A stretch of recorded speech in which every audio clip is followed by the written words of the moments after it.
마태복음 10장 1절부터 같이 공독하겠습니다. 예수께서 그의 12제자를 부르사 더러운 귀신을 쫓아내며 모든 병과 모든 약한 것을 고치는 권능을 주시니라. 12사도의 이름은 이러하니 베드로라 하는 시몬을 비롯하여 그의 형제 안드레와 제베데의 아들 야고보와 그의 형제 요한, 빌립과 바돌로메, 도마와 세리마테, 알페의 아들 야고보와 다데오, 가나안인 시몬 및 가룟 유다 곧 예수를 반자라.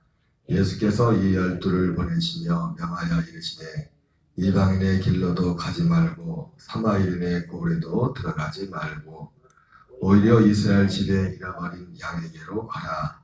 가면서 전파하여 말하되 천국이 가까이 왔다 하고 병든 자를 고치며 죽은 자를 살리며 나병한 자를 깨끗하게 하며 귀신을 쫓아내되 너희가 거저받았으니 거저 주어라. 너희 전대에 금이나 은이나 동을 가지지 말고 여행을 위하여 배낭이나 두보롯이나 신이나 지팡이를 가지지 말라. 이는 일꾼이 자기의 먹을 것을 받는 것이 마땅함이라. 어떤 성이나 마을에 들어가든지 그 중에 합당한 자를 찾아내어 너희가 떠나기까지 거기서 머물라. 또 그 집에 들어가면서 평안하기를 빌라. 그 집이 이에 합당하면 너희 빈 평안이 거기 말 것이요 만일 합당하지 않으면 그 평안이 너에게 돌아올 것이니라. 누구든지 너희를 영접하지도 아니하거든 그 집이나 성에서 나가 너희 발의 먼지를 떨어버리라. 진실로 너희에게 이르노니 심판날에 소돔과 고모라 땅이 그 성보다 견디기 쉬우리라. 아멘. 오늘은 마태복음 10장 1절부터 15절까지만 공독하겠습니다. 마태복음 10장은 예수님이 12제자를 부르시고 파송하시는 그런 장면이 기록되어 있습니다. 마가복음에서는 예수님께서 12사도를 부르시면서 제자를 부르시면서 그 부르신 목적에 대해서 말씀하고 있습니다. 오늘 이 마태복음 10장에는 이제 제자들을 보내면서 이렇게 하라 어떤 행동 요령, 행동 지침 같은 것을 말씀하셨는데 왜 부르셨는지 물론 여기에 얼핏 나와 있지만은 그게 명확히 나와 있지는 않은 것 같습니다. 우리가 예수님이 어떤 일을 행동 지침을 주셔도 일을 하기 전에 먼저 짚고 갈 것은 주님이 왜 부르셨는지 12제자를 부르신 그 목적을 우리도 마찬가지죠. 우리가 예수님을 왜 믿는지 뭔가를 막 정신없이 하면서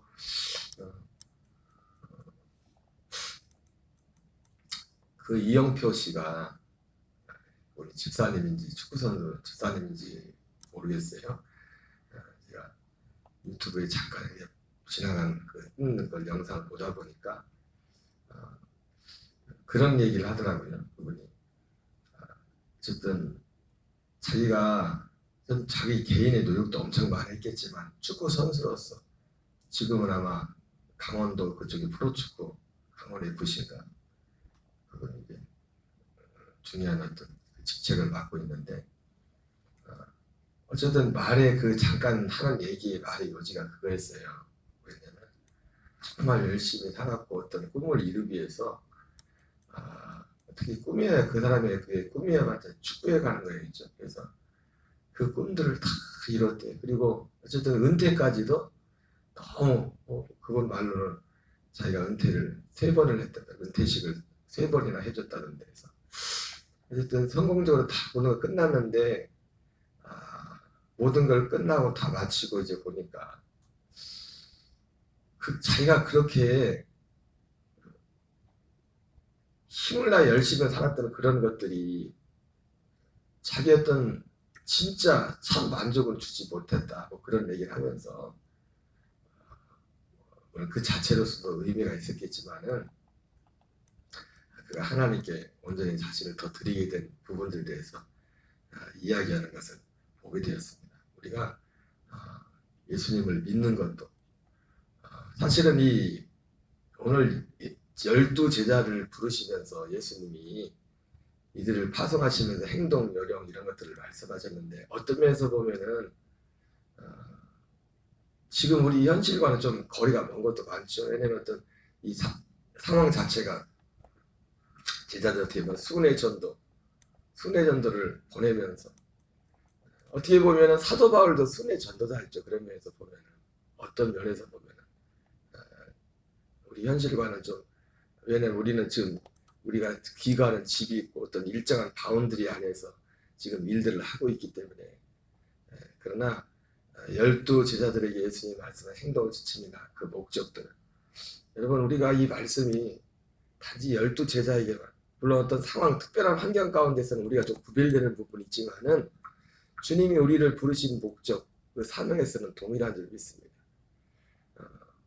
어떻게 보면 12제자는 어떤 특별한 사람이 우리가 어떤 의미를 둘까 12제자에 대해서 여러 가지 의미가 있겠지만은 그런 생각이 들어요. 우리가 어떤 물건을 만들 때 물건을 생산해서 판매할 때 그 전에 시제품이라는 물건을 만든 시제품 물건 판매하기 전에 어떻게 보면 12제자는 우리와는 전혀 다른 어떤 특별한 사람이 아니라 그래 저렇게 사는 것은 물론 우리가 12제자들처럼 전도도 그렇지 않습니까? 우리가 길에 나가서 노방전도도 해야 되지만은 진짜 중요한 것은 결과적으로 그걸 통해서 한 사람을 데리고 와서 정리적으로 모여서 그 사람을 그리스도의 복음으로 거듭나게 하고 그 안에서 살게 하는 것 자체의 어떤 방편이지. 이 12제자의 존재 자체는 어떻게 보면은 우리 그리스도인들이 있어. 이제 나중에 12사도가 되지만은 시제품과 같은. 근데 이게 표본. 이거하고 똑같은 물건이면 좀 그죠. 물건으로 치면 물건을 만들어내는 것이 물건을 만든 사람 입장에서 보면 하나님 입장에서 보면은 바로 이런 12사도와 같은 동일한 믿음, 동일한 그 약속 가운데 살아가는 것이 하나님의 뜻인 줄 믿습니다. 또 특별한 사람들이. 그래서 12제자에게 대한 단지 이 말씀이 12제자에게만 한 말씀이 아니라 오늘 예수님을 믿는 제가 어제도 말씀드렸지만은 우리가 사도의 행전이라고 하지만 사도들의 행전이 아니라 그것은 또한 아들들의 행전이라고 하지 않습니까? 왜 사도들이 최초의 아들이겠습니까? 인류 역사상 최초의 하나님의 아들은 예수님이 하나님의 아들이었지만 창세전에 예정하셨던 하나님의 아들들로 거듭난 최초의 사람들이 12사도들이었단 말이에요. 12사도들. 그래서 그들로 시작해서 예수님이 부활의 첫 열매가 되었다는 것은 그와 똑같은 그 열매들이 있을 것이라 말했던 것처럼. 그래서 12제자, 우리가 12제자는 아니지만 오늘 12제자에게 하시는 말씀이지만 단지 12제자에게 하는 말이 아니라 오늘 예수님을 믿는 참된 하나님의 아들들 모두에게 해당하는 말씀인 줄 믿습니다. 정도의 차이, 그 환경과 여러 가지 형편은 다르겠지만 우리에게 동일하게 주시는 말씀인 줄 믿습니다. 마가복음 3장에서는 특별히 예수님께서 12제자를 부르면서 부르신 목적을 두 가지를 말씀하죠. 자기가 원하는 산에 오르셔서 자기가 원하는 자들을 부르시니 나온지라. 이는 첫 번째 목적이 그랬어요. 자기와 함께 있게 하게 하며 또 나가서 전도도 하고 계시를 내어쫓는 권세를 주기 위함이라. 그렇게 말씀했어요. 그 첫 번째 목적이 뭐였냐면 자기와 함께 있게 하는 거예요. 여러분 우리 하나님의 아들들의 제일 먼저 특징은 뭐냐면 주님과 함께 하는 것입니다. 함께 사는 것입니다. 데살로니가전서 5장 10절에서도 예수께서 우리를 죽으신 것은 자든지 깨든지 주와 함께 살게 하기 위함이다. 복음 자체가 바로 그 약속이잖아요. 예수님이 자기와 함께 있게 하기 위해 우리를 부르신 목적이 뭐냐면 함께 살기 위해서 우리를 불러줬다. 그래서 그 함께 사는 하나님과 예수님과 함께 사는 그 약속이 복음인 것입니다. 예전에 우리가 선교, 세계 선교, 땅끝까지 가서 복음을 전하라고 하잖아요. 그죠? 땅끝 가서 복음을 전하라고 하는데 우리가 그래서 선교사님들이 가고 또 우리가 또 먼데 가서도 복음을 전하고 하지만은 또 그렇게도 말씀하시는 분들 많아요. 진짜 땅끝은 어디냐면 바로 내가 살고 있는 내가 두 발을 딛고 있는 이곳이 땅끝이라는 거예요. 진정한 땅끝의 시작은 어디냐면 내가 두 발을 딛고 있는 지금 삶의 자리. 그 이재철 목사님이 예전에 설교 중에 짧은 간증을 하시는데 간증의 내용이 그런 거였어요. 그분이 예수님을 믿고 교회도 다녔지만 본인이 거듭나기 전에 위로부터 성령으로 태어나기 전에 새 사람이 되기 전에는 교회는 다녔어요. 교회도 다니고 11조도 하고 웬만한 거 다 했지만 그러나 자신을 탕자라고 했는데 그 목사님이 어쨌든 회심하게 된 결정적인 계기는 사실은 그 통로가 사모님을 통해서 이제 그분이 이제 회심한 어떤 통로가 됐는데 결과적으로 그러면서 그런 말씀을 하시는 겁니다. 여러 가지 우여곡절이 있었지만은 그렇게 돼가지고 그 한 사람이 이 이재철이라는 인간 사람 한 사람이 변화되어서 거듭나서 새 사람이 되었을 때 이 분을 통해서 이분이 책을 많이 썼잖아요. 참 설교도 그렇고 이 책을 읽으면 참 남다른 은혜가 있어요. 탁월한 그런 부분들이 있고 어떤 생명 이런 복음을 전한 건 아니지만은 정말 주님과 동행한 주님을 사랑하는 변화된 그런 것들을 많이 보게 되는데 남다른. 그래서 결과적으로 그 책들이 뭐 우리나라에서 팔리지만 전 세계 요즘은 전 세계로 다 나가지 않습니까? 그래서 해외에 나가는 선교사님들 또 어떤 사람들이 그 책을 읽고서 변화받고 새롭게 되었다 이런 감정들을 들으면서 결과적으로 이재철 목사님은 한 번도 그 사람들에게 가서 해외에 나가서 그 사람들을 만나고 복음을 전한 적도 없어요. 근데 이 책이 가서 그 사람을 전도했잖아요. 그죠? 근데 그 책이 나오기 전에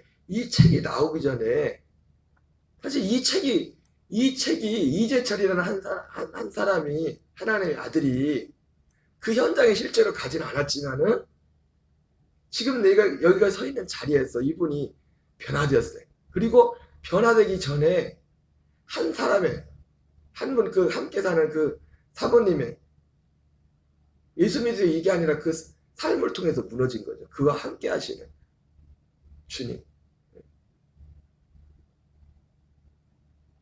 그 기억나는 게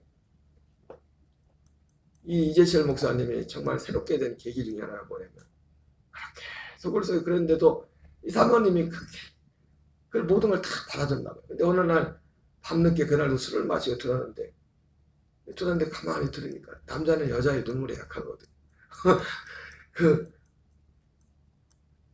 혼자 막 어디서 울음소리가 나더래요.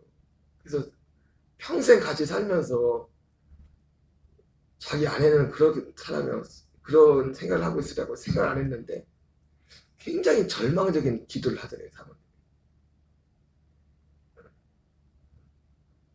그렇게 힘들지 몰랐던 거예요. 자기를 감당하는 것이 자기가 하는 그러면서도 그때까지 어쨌든 그 내세가지 않고서 이제는 남편을 계속 케어하고 받아주고 계속 그렇게 온 겁니다. 어쨌든 그 기도가 쌓여서 그날도 이제 그분이 변화가 됐겠죠. 그 남편이. 그러면 결과적으로 이 이재철 목사님은 한 번도 이 책을 읽고 변화받은 그 사람들을 만난 적도 없고 가서 전한 적도 없지만 세계 선교를 한 거잖아요. 그죠? 세계 곳곳에. 그 전에 바로 이 사모님, 이 책이 나오기 전에 이재철이라는 이 변화된 사람이 있기 전에 누가 있었어요? 함께 사는 와이프가 있어요. 배우자. 그러면서 그 아까 말씀드렸던 진짜 땅끝은 바로 내가 두 발을 딛고 있는 것이 있다는 거지. 나 한 사람이 나와 함께하는 사람을 나를 통해서 누군가가 살아계신 하나님을 본다면 그 사람이 어디로 가서 살지 않아요? 그 사람. 그러면 나는 거기 간 적이 없지만 내가 거기 간 거하고 똑같은 그 결과가 나오는 거예요. 그래서 진정한 땅끝은 꼭 복음을 들고 세계를 나가서가 내가 서 있는 이유. 예수님께서도 제자들을 부르시면서 부르신 목적을 제일 첫 번째가 내가 너를 부른 것은 내가 너희와 함께 있게 하며 자든지 깨든지 주와 함께 살게 하려 합니다. 살게 하려 합니다. 여러분 가까이에서는 물론 벌써 우리 애들 저희 같은 경우는 다 애들이 다 이제는 다 밖에 나가서 일찍이 우리 애들은 일찍부터 부모님을 떠났지만은 그 애들이 커서 더 커서 뭔 일을 할지 모르겠지만은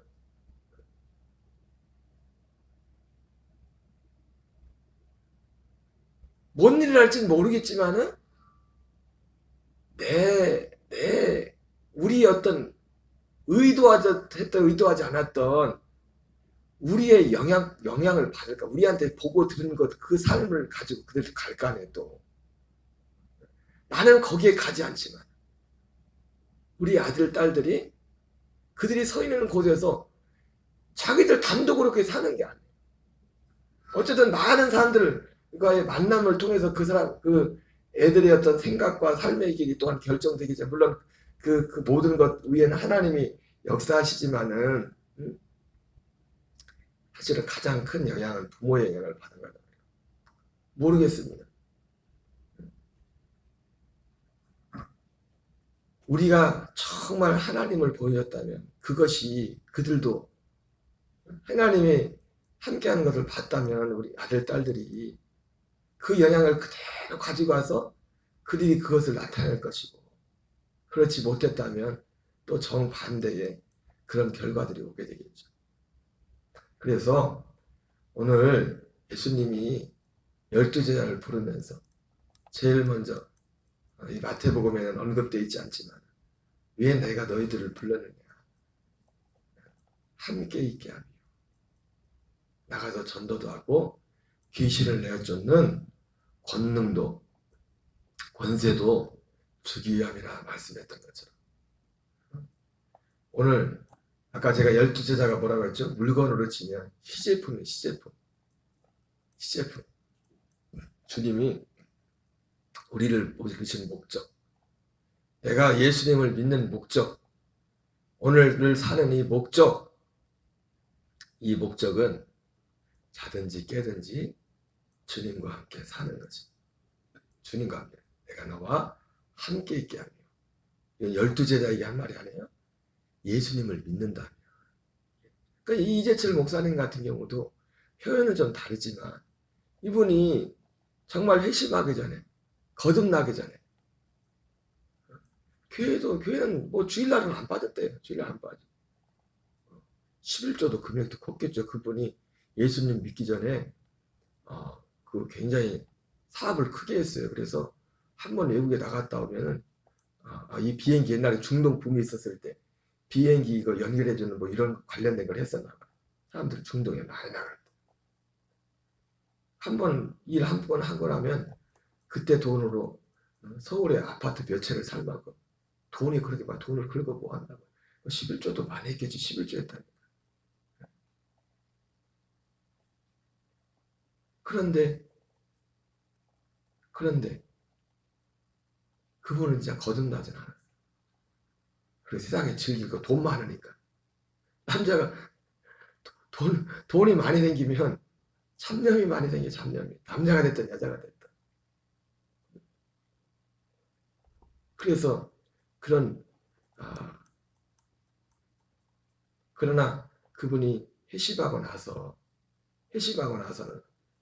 삶이 참 주님과 함께 사는 건 주님과 함께 자든지 깨든지 주님과 함께 사는 것. 여러분 이것이 우리의 어떤 특별한 사람에게 12제자 어떤 특별한 사람 하나님의 아들들에게는 당연한 것입니다. 당연한 것. 고린도서 13장 5절에 너희가 믿음에 서 있는가 너희 자신을 시험하고 너희 자신을 확증하라. 예수 그리스도께서 너희 안에 계신 것을 스스로 알지 못하느냐. 그렇지 않으면 너희는 버림받은 자라고 했는데 우리가 정말 믿음에 있다는 거예요. 이 믿음은 특별한 사람에게 있는 믿음이 아닙니다. 로마 교인들에게 있었던 그 믿음이 어떤 믿음이에요? 사도 바울이 정말 내가 너희들의 믿음을 듣고서 기뻐한댔잖아요. 내가 감사한다고. 바울에게 있었던 그 믿음이 그들에게 똑같은 믿음이 있었던 겁니다. 시제품. 어떻게 보면 12사도나 사도 바울은 우리의 앞서간 하나님의 아들들로서의 시제품과 같은 거예요. 시제품. 특별한 사람들이 아니라 예수 믿는 우리도 똑같은 그 믿음. 그 믿음으로 살아야 되는 것입니다. 살아야 됩니다. 나가서 귀신을 내쫓는 권능도 주게 함이라 말씀하셨습니다. 자, 오늘 마태복음 10장 1절은 예수님께서 12제자를 부르시면서 더러운 귀신을 쫓아내며 모든 병과 모든 약한 것들을 고치는 권능을 주시면서 이 제자들을 파송하십니다. 주님께서 제자들을 보낼 때는 그냥 보내지 않고 능력을 먼저 주셨습니다. 그리고 오늘 말씀의 유지도 보면 이렇게 하라 저렇게 하라 이렇게 말씀하시는 말씀들이 있지만 결국은 주님이 하시는 건 주님. 그러면서 여기 12명의 제자들의 이름이 나오는데요.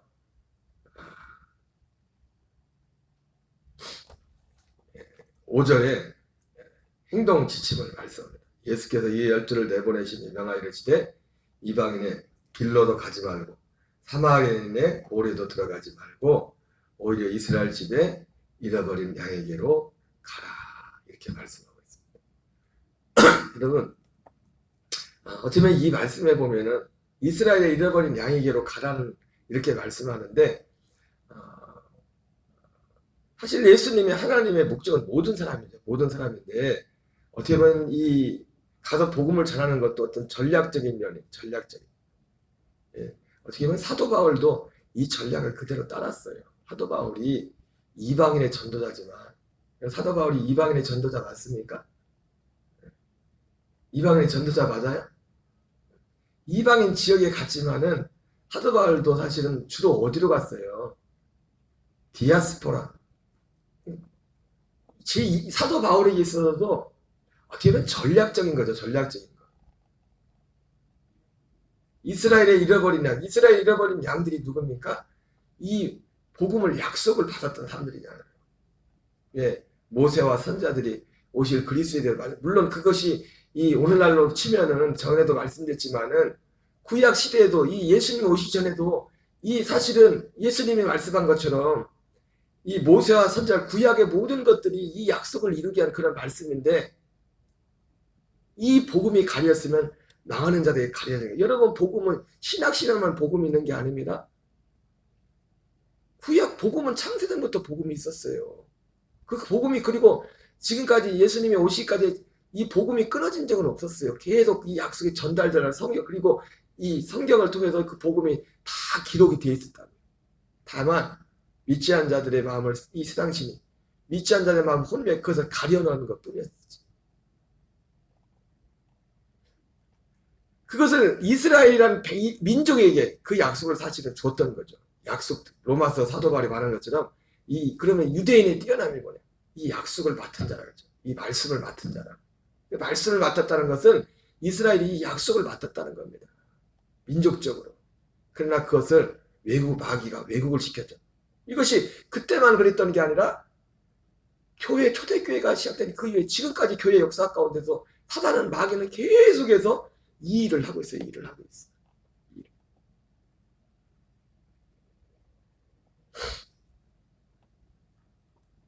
그래서 바울도 그렇고 제자들에게도 말씀했잖아요. 전도할 때 어디로 갔어요? 이방인을 전도하러 갔지만은 회당으로 갔다. 회당. 거기에 물론 이방인도 있었어요. 이방인 중에서 어떤 사람이요? 유대교를 입교했던 사람들. 이방인이었지만은 유대교를 입교. 제가 그 과정들은 여러 차례 말씀을 드렸죠. 그리고 때로는 하나님을 경외하는 유대에 있게 하진 않았지만 먼저 말씀을 먼저 알아들은. 여러분 우리가 그러니까요. 지금도 마찬가지입니다. 우리가 아예 교회 한 번도 안 다니는 사람들도 전도를 당연히 해야겠지만 교회를 다녔던 사람들, 교회 안 나오는 분들 가서 전도해. 교회는 안 하고 전도할 게 아니라 그분들이 왜 지금 교회에 발을 끊고 있습니까? 사실은 복음 안에 들어오지 못기 때문에 교회는 다녔었지만 심지어 직분도 받았지만 왜 지금 교회를 안 다니고 있냐? 거듭난 적은 없는 거예요. 진짜 복음은 받지 않은 거예요. 진짜 회개해 본 적이 없는 거예요. 모든 사람이 다 그렇다고 단정지을 쓰면 대부분 다 그래요. 여러분 그리스도 안에 들어온 사람은 교회를 떠나서 신앙생활 할 수가 없어요. 왜요? 주님이 그렇게 만들었어요. 세계 자체를. 그 몸에 그리스도의 한 몸에 속해서 그 생명 안에서 자랄 수 있도록 하나님의 구조를 그렇게 만들었다고요. 왜? 예수 교회가 그리스도의 몸된 교회가 주님 자신이기 때문에. 그러니까 교회와 분리돼서 신앙생활 물론 부득이한 경우에 그럴 수 있어요. 몸이 병이 걸려서 정말 어떻게 나올 수 없거나. 그러니까 요즘은요 꼭 몸이 안 오더라도 얼마든지 한 몸이 될 수 있죠. 왜? 멀리 떨어져 있어도 들지라도 녹동 감리교가 또 한 몸이 될 수도 있습니다. 어떻게 해요? 같이 예배를 드리고 함께 마주치지 못하지만 같이 내 힘을 예를 들어 녹동 감리교라는 예를 들자면 교회에 그 전해지는 말씀을 한 말씀을 듣고 한 믿음을 가지고 한 믿음을 전하기 위해서 내 재정을 드리고 요즘은 세계에 코로나 지나면서 사실은 이게 더 보편화됐습니다. 그러니까 제가 아는 선배 목사님 교회도 보니까 교인의 뭐 큰 교회, 대형 교회는 아니지만은 교인들이 전 세계에 몇 명 되지도 않는데 어떻게 보면은 몇백 명 되지도 않아요. 되지도 않는데 가는 곳마다 몸은 떨어져 있지만 같이 예배드리고 몸 얼굴만 같이 이렇게 보고 얼굴도 보여주면 영상으로 다 똑같이 같이 움직이고 있어요. 교회 안에 같이 움직이고. 여러분 교회가 없는 신앙은 이거는 있을 수 없는 거예요. 요즘 뭐 가나안 교회는 그 사람들 정말 크게 착각하는 거예요. 그분들 나름대로 어떤 교회 이해는 합니다. 그래서 이상한 교회들이 하도 많으니까. 이해는 하지만 어떤 인간적으로는 하나님의 뜻이 아니에요. 하나님의 뜻이. 이스라엘 집에 잃어버린 양에게로 가라는 거예요. 그들을 통해서 그러니까 사도 바울은 이것만 하면 이들이 또 나머지를 전도하는 겁니다. 그들이 먼저 세우자 행동이지. 우리 교회도 마찬가지입니다. 교인을 만들지만 열심히 전도해야 됩니다. 그런데 먼저 중요한 이스라엘 잃어버린 양이 누구예요? 지금 교회 나오는 분들이 예배 나오는 우리가 먼저 세워져야 된다. 많은 사람들을 데리고 와야 되는 것도 중요하지만 먼저 우리가 세워지고 먼저 집사님들이 권사님들이 먼저 세워져. 예배 생활이면 예배 생활. 다음에 오는 사람들은 먼저 우리를 볼 텐데. 시제품. 우리는 어떻게 보면 누군가에게 또 다른 시제품이라고요. 아, 예수는 저렇게 믿는가 보다. 시제품이 요즘은 분량이 하도 많아가지고 분량이 많아서 우리들이 욕을 많이 먹잖아요. 우리도 그 중에 한 사람이죠. 오늘 어쨌든 여기까지만 하겠어요. 오늘 예수님이 12제자를 부르시면서 그 말씀에 여러 가지 행동 지침을 말씀하시는데 그 행동 지침 이전에 부르신 목적이 무엇인가? 그것이 단지 12제자에게만 말씀한 것이 아니라 예수 믿는 모든 사람들에게 향하신 말씀이라는 것을.